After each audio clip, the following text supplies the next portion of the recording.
And welcome back to the Spicy Sports Show with Sam Cerrone, coming to you live from Portland, Oregon. It's a lot to talk about this week. We're not going to do baseball. We're not going to do football. Those topics I'm going to save for later. So what I'm going to bring up today is some really good topics. Still college football. That's always going to be great. But we have some soccer, though. We have some World Cup qualifying to go over and some Champions League this week. Some good and some bad.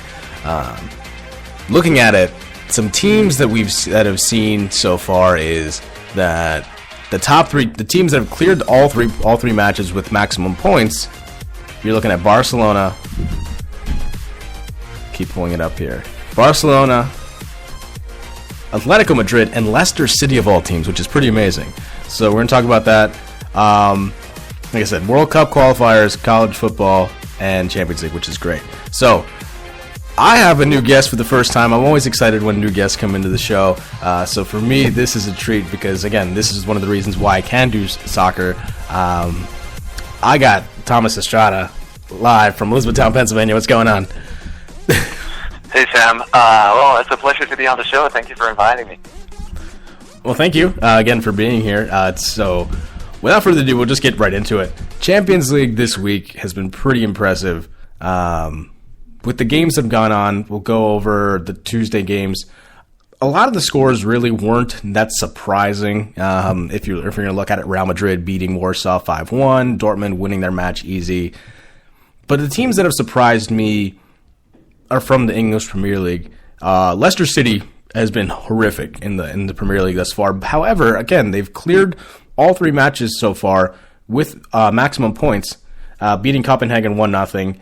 But on the other hand, the team that's surprising me in the different direction is Tottenham Hotspur. I think they're a team that finished high in the English Premier League last season, but they played a Bayer Leverkusen team that's typically also really good offensively, but it was a 0-0 draw. I have more, at least for me, I look at it as Tottenham's disappointment more so than Bayern Leverkusen because I don't expect too much because if they don't score, it becomes a little bit difficult.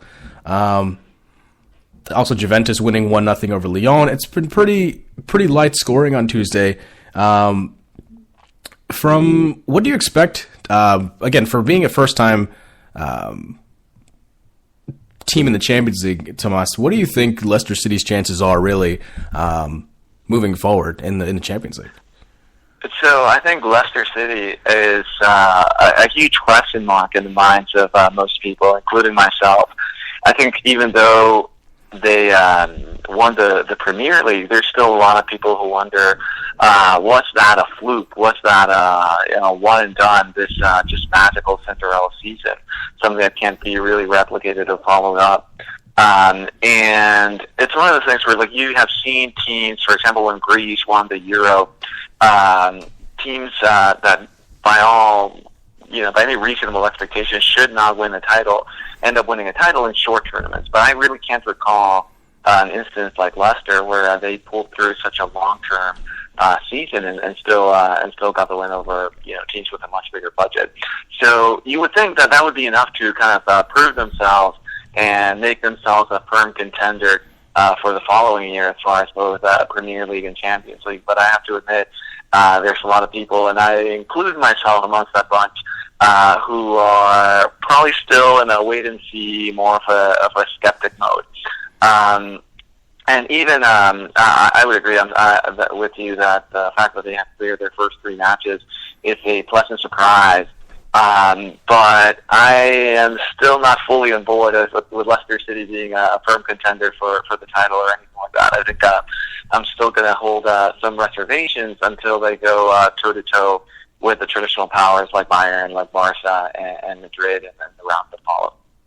Yeah, I mean, I completely agree. And looking at the group, none of these teams really would scare most teams. I think overall it's a pretty decent group in Copenhagen, who has 4 points. Porto, who has usually gone out of the group stage in most other tournaments, and Club Brugge, who again is a team that's typically bottom of the table every year when they come into the Champions League. So for Leicester City to come out of this shouldn't surprise many people. It would be surprising depending on how far they get, depending on who they get in the first round of the knockout stage. I think that's a pretty reasonable expectation for Leicester City, and for it being their first time in the Champions League, losing a lot of players in the offseason. Should be pretty interesting. On the other hand, I agree. Go ahead.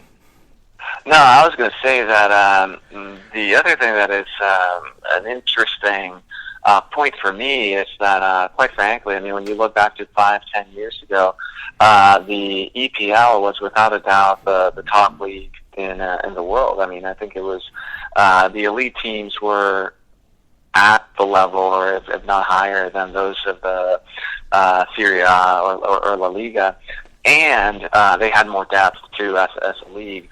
But I think, and you had a lot of teams in the mid 2000s doing extremely well in the Champions League. I mean, you had a all English final in the Champions League. But more recently, haven't seen Premier League struggle in the Champions League. I think there is a little bit of a growing skepticism as to the strength of the league as a whole. I mean, has there, for the sake of increased parity, has the league really sacrificed having some really strong elite teams that can compete with teams like Real and Barca, for example, and Bayern. And I think the fact that Leicester City is still, even though they're not a traditional English power, I mean, they're still kind of holding up that English standard. I mean, they're representatives now of the EPL, and for better or worse, I think the EPL will be judged based on Leicester's performance. No, I completely agree. It's been a while since a team from England has held up the trophy. It's been since Chelsea won it back in 2012. Since then, it's been a little bit difficult with teams really coming out and really showing a good performance past the group stages because, quite frankly, the depth isn't there as in previous years, as you mentioned, and they just lose to, quite frankly, better teams. And the fact that at least when the EPL said that each team got, because of the new TV contracts, is getting about roughly $100 million additional for this upcoming season, it's definitely going to help them move forward in terms of recruiting more talent and bringing players in from the better leagues in Spain or Italy or Germany that can contend. You don't see English teams, at least lately, produce really well. And again, teams like Leicester, teams like Tottenham, it just seems like it's, in Manchester City even as well, with their struggles against Barcelona, which we'll talk about in a minute, it just seems that the depth and isn't there right now.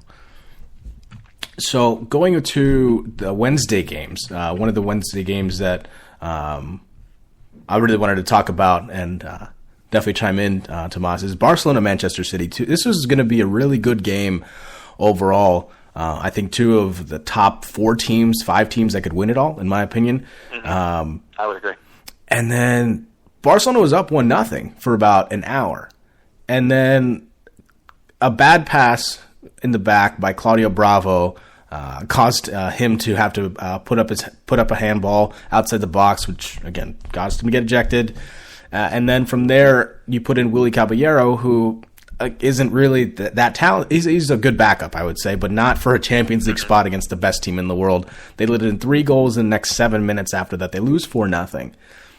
Mm-hmm. My question for you, Tomas, is this decision for Pep Guardiola to go to a player like Claudio Bravo in this decision, his ejection, really hurt the way that he kind of put Joe Hart out on the street and sent him to Torino?